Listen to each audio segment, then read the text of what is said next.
Europe Asia से आगे कैसे निकल गया? विकास और धन के मामले में ये एक बहुत ही जटिल सवाल है। ये सवाल सदियों से इतिहासकारों, अर्थशास्त्रियों और समाजशास्त्रियों को उलझाता रहा है और आज भी इस पर बहस और चर्चा होती रहती है।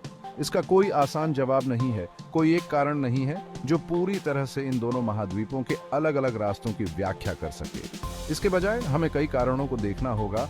भूगोल, इतिहास, राजनीति और संस्कृति से बने एक ताने बाने को समझना होगा। शुरू से ही यह याद रखना जरूरी है कि विकास में यह असमानता अपेक्षाकृत हाल की घटना है। सदियों से एशिया दुनिया की कुछ सबसे उन्नत सभ्यताओं का घर रहा है। खास तौर पर चीन नवाचार और शिक्षा का केंद्र था, जो तकनीक, धन और वैश्विक प्रभाव के मामले में यूरोप से कहीं आगे था। लेकिन मध्य युग के अंत से ही एक बदलाव आने लगा। यूरोप बौद्धिक, तकनीकी और राजनीतिक क्रांतियों की एक श्रृंखला से प्रेरित होकर अभूतपूर्व विकास और विस्तार के दौर में प्रवेश कर गया। इस अवधि, जिसमें पुनर्जागरण, प्रबुद्धता और औद्योगिक क्रांति शामिल थी, ने वैश्विक स्तर पर शक्ति संतुलन को मौलिक रूप से बदल दिया। इस जटिल ऐतिहासिक प्रक्रिया को समझने के लिए हमें उन अनूठे कारकों को समझना होगा जिनकी वजह से यूरोप फल फूल सका। हमें यह जांच करनी चाहिए कि भूगोल, संस्कृति और ऐतिहासिक परिस्थितियों ने कैसे मिलकर उस उपजाऊ जमीन का निर्माण किया जिससे आधुनिक यूरोप का उदय हुआ। यूरोप के उत्थान की कहानी किसी युद्ध के मैदान या कारखाने में नहीं, बल्कि उसके लोगों के दिमाग में शुरू होती है। यह एक ऐसी यात्रा थी जो विचारों और ज्ञान की शक्ति से प्रेरित थी। पुनर्जागरण, तीव्र बौद्धिक और कलात्मक उत्कर्ष का दौर, जो 14वीं शताब्दी में इटली में शुरू हुआ, ने यूरोपीय विचारों में एक गहरा बदलाव लाया। इसने कला, विज्ञान और साहित्य के क्षेत्र में नए मानदंड स्थापित किए। इस अवधि में शास्त्रीय शिक्षा में रुचि का पुनरुत्थान हुआ और प्राचीन ग्रीस और रोम के ज्ञान और बुद्धि की फिर से खोज हुई। विद्वानों ने प्राचीन ग्रंथों का अध्ययन किया और उन्हें नए संदर्भों में लागू किया।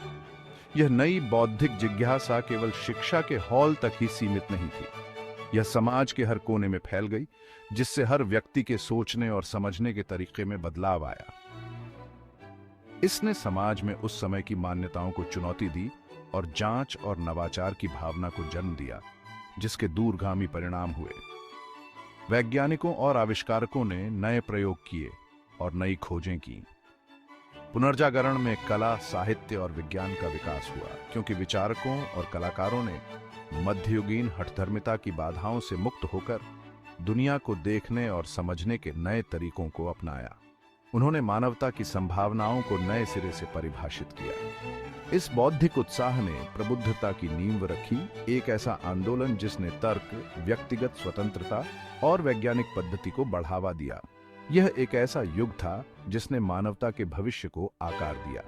प्रबुद्धता के विचारकों ने चर्च और राजशाही के अधिकार को चुनौती दी और तर्क और व्यक्तिगत अधिकारों पर आधारित समाज की वकालत की। उन्होंने स्वतंत्रता और समानता के सिद्धांतों को बढ़ावा दिया। वे दुनिया को समझने और उसे बेहतर बनाने के लिए मानवीय तर्क की शक्ति में विश्वास करते थे और उनके विचारों का यूरोप के राजनीतिक और सामाजिक परिदृश्य पर गहरा प्रभाव पड़ेगा। उनके विचारों ने समाज के हर पहलू को प्रभावित किया।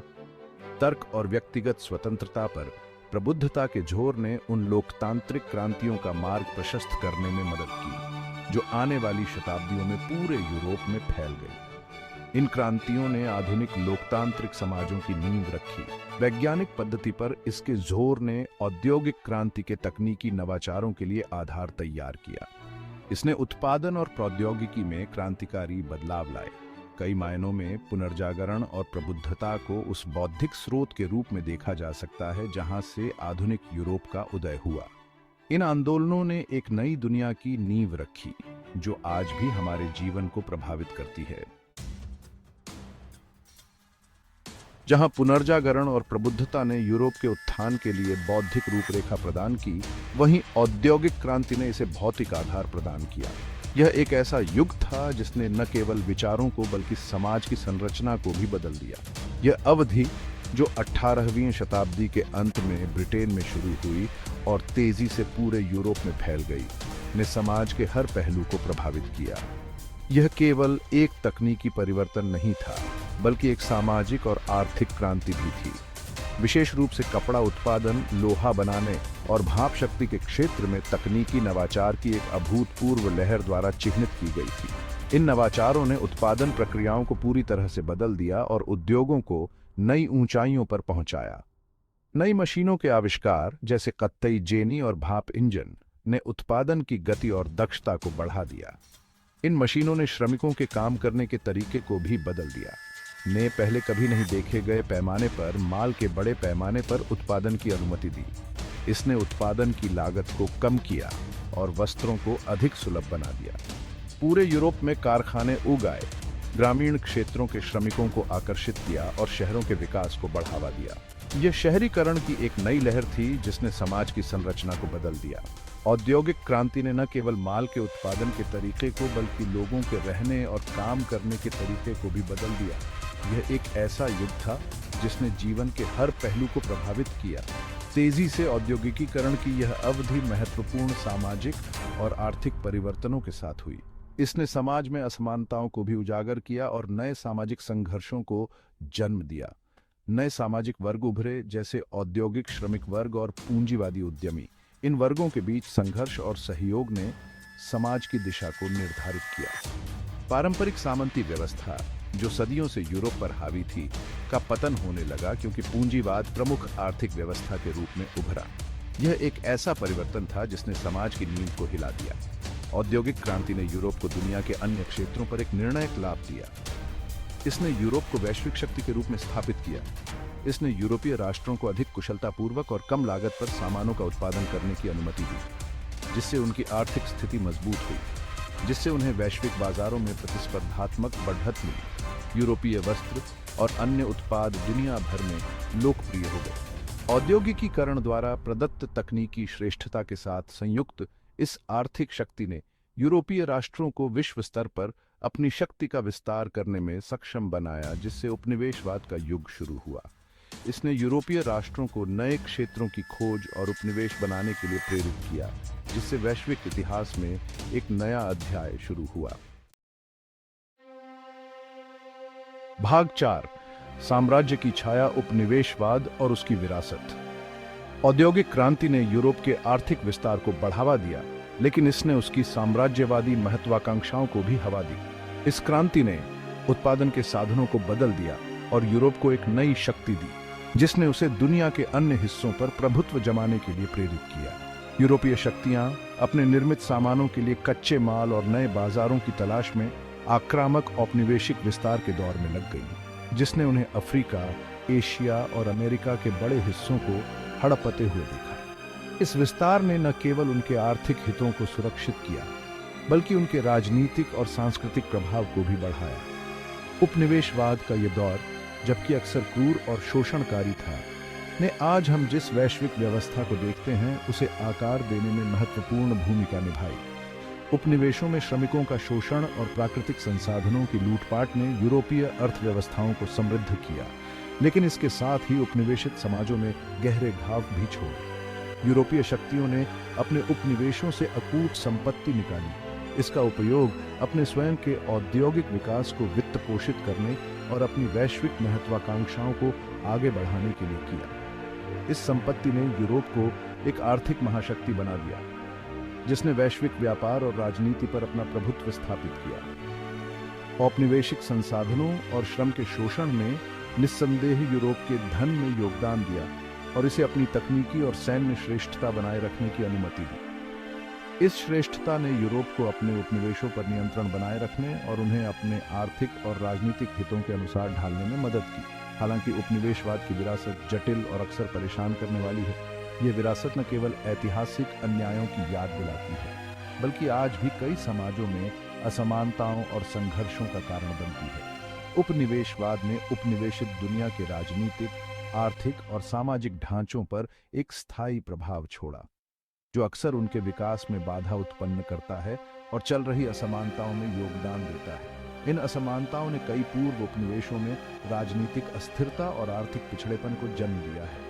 जबकि उपनिवेशवाद के आर्थिक लाभ मुख्य रूप से यूरोप को प्राप्त हुए, इसके साथ आने वाले विचारों और संस्थानों की वैश्विक पहुंच थी। इन संस्थानों ने वैश्विक राजनीति, अर्थव्यवस्था और समाज को आकार देने में महत्वपूर्ण भूमिका निभाई। यूरोपीय कानूनी प्रणालियों, शासन के रूपों और सांस्कृतिक मूल्यों को अक्सर उपनिवेशित समाजों पर थोप दिया जाता था, जिससे उनके विकास पर एक स्थायी छाप छूट जाती थी। इन प्रणालियों ने उपनिवेशित समाजों की संरचना और कार्यप्रणाली को बदल दिया, जिससे उनकी सांस्कृतिक पहचान और परंपराओं पर गहरा प्रभाव पड़ा।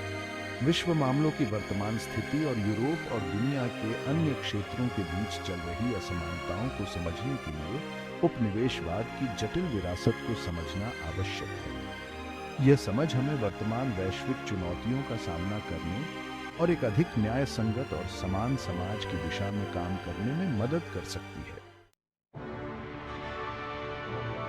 भाग 5, भूगोल का स्थायी प्रभाव, राष्ट्रों का एक नेटवर्क। जबकि इतिहास, संस्कृति और अर्थशास्त्र सभी ने यूरोप के भाग्य को आकार देने में भूमिका निभाई, हम भूगोल के प्रभाव को कम नहीं आंक सकते। यूरोप का भौगोलिक भूगोल, इसकी लंबी तटरेखा, नौगम्य नदियों और समशीतोष्ण जलवायु के साथ कृषि, व्यापार और शहरीकरण के विकास के लिए एक उपजाऊ जमीन प्रदान करता है। अपने विशाल आंतरिक मैदानों और विशाल पर्वत श्रृंखलाओं वाले एशिया के विपरीत यूरोप प्रायद्वीपों का एक प्रायद्वीप है जो नदियों से घिरा हुआ है और प्राकृतिक बंदरगाहों से युक्त है। इसने विभिन्न क्षेत्रों के बीच व्यापार और संचार को सुगम बनाया, विचारों, वस्तुओं और प्रौद्योगिकियों के आदान प्रदान को बढ़ावा दिया। इस भौगोलिक अंतर्संबंध ने प्रतिस्पर्धा और संघर्ष को भी बढ़ावा दिया। दुर्गम भौगोलिक बाधाओं की अनुपस्थिति का मतलब था कि यूरोपीय शक्तियां लगातार क्षेत्र और संसाधनों के लिए होड़ कर रही थी। यह प्रतियोगिता, जबकि अक्सर विनाशकारी होती है, सैन्य प्रौद्योगिकी, जहाज निर्माण और राज्य निर्माण में नवाचार को भी प्रेरित करती है। यूरोप के भूगोल ने इसके राजनीतिक विकास में भी भूमिका निभाई। चीन या भारत की नदी घाटियों के विपरीत एक भी प्रमुख भौगोलिक कोर की अनुपस्थिति ने किसी एक शक्ति के लिए पूरे महाद्वीप पर नियंत्रण स्थापित करना मुश्किल बना दिया। इसने प्रतिस्पर्धी राष्ट्र राज्यों की एक प्रणाली के उद्भव में योगदान दिया, एक ऐसी गतिशीलता जिसने आने वाली शताब्दियों में यूरोप के विकास में बाधा और मदद दोनों की।